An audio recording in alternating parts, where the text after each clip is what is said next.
Leviticus chapter 26. Do not make idols or set up carved images or sacred pillars or sculptured stones in your land so that you may worship them. I am the Lord your God. You must keep my Sabbath days of rest and show reverence for my sanctuary. I am the Lord. If you follow my decrees and are careful to obey my commands, I will send you the seasonal rains. The land will then yield its crops, and the trees of the field will produce their fruit.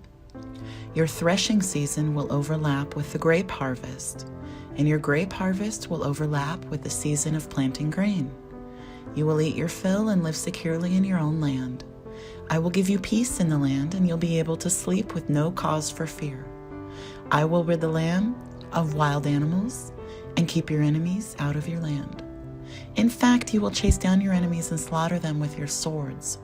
5 of you will chase 100, and 100 of you will chase 10,000.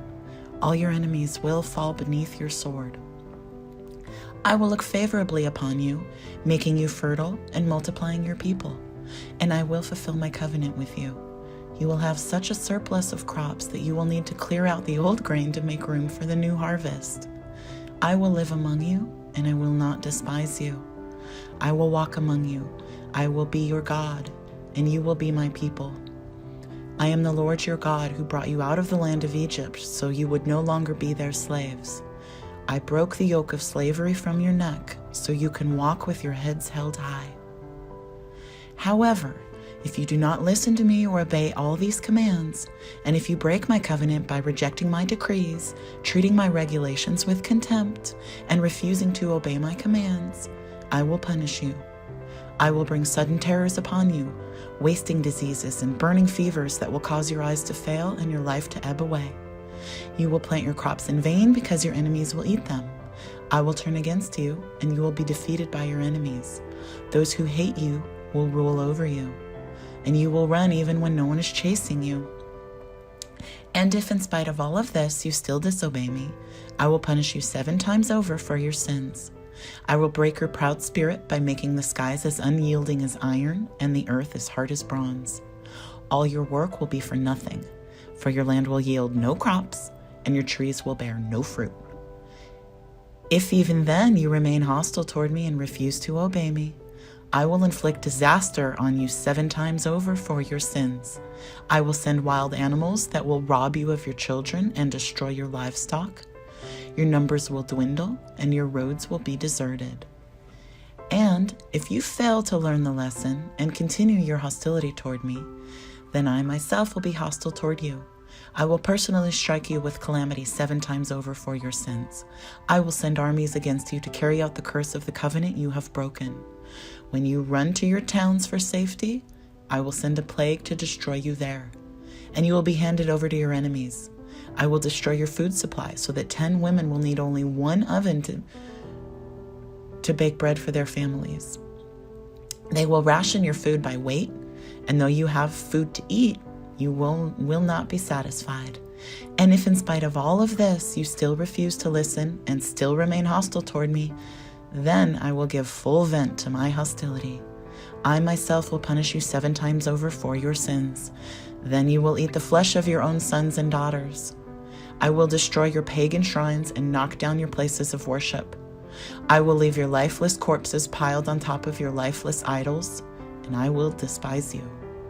I will make your cities desolate and destroy your places of pagan worship. I will take no pleasure in your offerings that should be a pleasing aroma to me.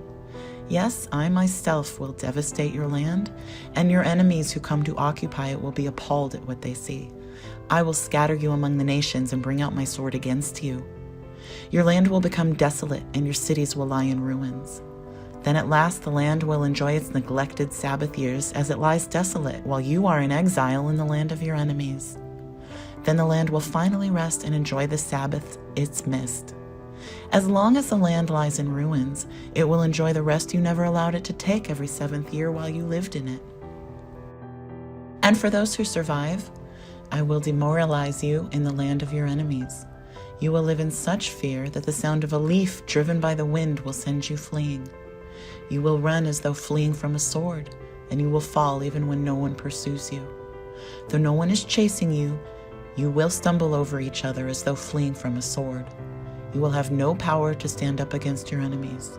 You will die among the foreign nations and be devoured in the land of your enemies. Those of you who survive will waste away in your enemies' lands because of their sins and the sins of their ancestors.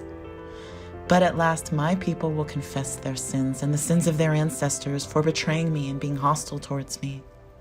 When I have turned their hostility back on them and brought them to the land of their enemies, then at last their stubborn hearts will be humbled, and they will pay for their sins. Then I will remember my covenant with Jacob, and my covenant with Isaac, and my covenant with Abraham, and I will remember the land. For the land must be abandoned to enjoy its years of Sabbath rest as it lies deserted. At last the people will pay for their sins, and they have continually rejected my regulations and despised my decrees. But despite all this, I will not utterly reject or despise them while they are in exile in the land of their enemies. I will not cancel my covenant with them by wiping them out, for I am the Lord their God. For their sakes, I will remember my ancient covenant with their ancestors, whom I brought out of the land of Egypt in the sight of all the nations, that I might be their God. I am the Lord. These are the decrees, regulations, and instructions that the Lord gave through Moses on Mount Sinai as evidence of the relationship between himself and the Israelites. Leviticus chapter 27. The Lord said to Moses, "Give the following instructions to the people of Israel. If anyone makes a special vow to dedicate someone to the Lord by paying the value of that person, here is the scale of values to be used. A man between the ages of 20 and 60 is valued at 50 shekels of silver, as measured by the sanctuary shekel. A woman of that age is valued at 30 shekels of silver. A boy between the ages of 5 and 20 is valued at 20 shekels of silver. A girl of that age is valued at 10 shekels of silver. A boy between the ages of 1 month and 5 years is valued at 5 shekels of silver. A girl of that age is valued at 3 shekels of silver. A man older than 60 is valued at 15 shekels of silver. A woman of that age is valued at 10 shekels of silver. If you desire to make such a vow but cannot afford to pay the required amount, take the person to the priest. He will determine the amount for you to pay based on what you can afford. If your vow involves giving an animal that is acceptable as an offering to the Lord, any gift to the Lord will be considered holy. You may not exchange or substitute it for another animal, neither a good animal for a bad one, nor a bad animal for a good one. But if you do exchange one animal for another, then both the original animal and its substitute will be considered holy. If your vow involves an unclean animal, one that is not acceptable as an offering to the Lord, then you must bring that animal to the priest. He will assess its value, and his assessment will be final, whether high or low. If you want to buy back the animal, you must pay the value set by the priest plus 20%. If someone dedicates a house to the Lord, the priest will come to assess its value. The priest's assessment will be final, whether high or low. If the person who dedicated the house wants to buy it back, he must pay the value set by the priest plus 20%. Then the house will again be his. If someone dedicates to the Lord a piece of his family property, its value will be assessed according to the amount of seed required to plant it. 50 shekels of silver for a field planted with 5 bushels of barley seed. If the field is dedicated to the Lord in the year of Jubilee, then the entire assessment will apply. But if the field is dedicated after the year of Jubilee, the priest will assess the land's value in proportion to the number of years left until the next year of Jubilee. Its assessed value is reduced each year. If the person who dedicated the field wants to buy it back, he must pay the value set by the priest plus 20%. Then the field will again be legally his. But if he does not want to buy it back and it is sold to someone else, the field can no longer be bought back. When the field is released in the year of Jubilee, it will be holy, a field specially set apart for the Lord. It will become the property of the priests. If someone dedicates to the Lord a field he has purchased but which is not part of his family property, the priest will assess its value based on the number of years left until the next year of Jubilee. On that day, he must give the assessed value of the land as a sacred donation to the Lord. In the year of Jubilee, the field must be returned to the person from whom he purchased it, the one who inherited it as family property. All the payments must be measured by the weight of the sanctuary shekel, which equals 20 gerahs. You may not dedicate a firstborn animal to the Lord, for the firstborn of your cattle, sheep, and goats already belong to him. However, you may buy back the firstborn of a ceremonially unclean animal by paying the priest's assessment of its worth, plus 20%. If you do not buy it back, the priest will sell it at its assessed value.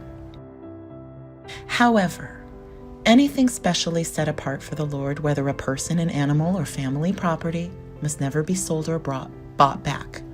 Anything devoted in this way has been set apart as holy, and it belongs to the Lord. No person specially set apart for destruction may be bought back. Such a person must be put to death. 1/10 of the produce of the land, whether grain from the fields or fruit from the trees, belongs to the Lord and must be set apart to him as holy. If you want to buy back the Lord's 10th of the grain or fruit, you must pay its value plus 20%. Count off every 10th animal from your herds and flocks and set them apart for the Lord as holy. You may not pick and choose between good and bad animals, and you may not substitute one for another.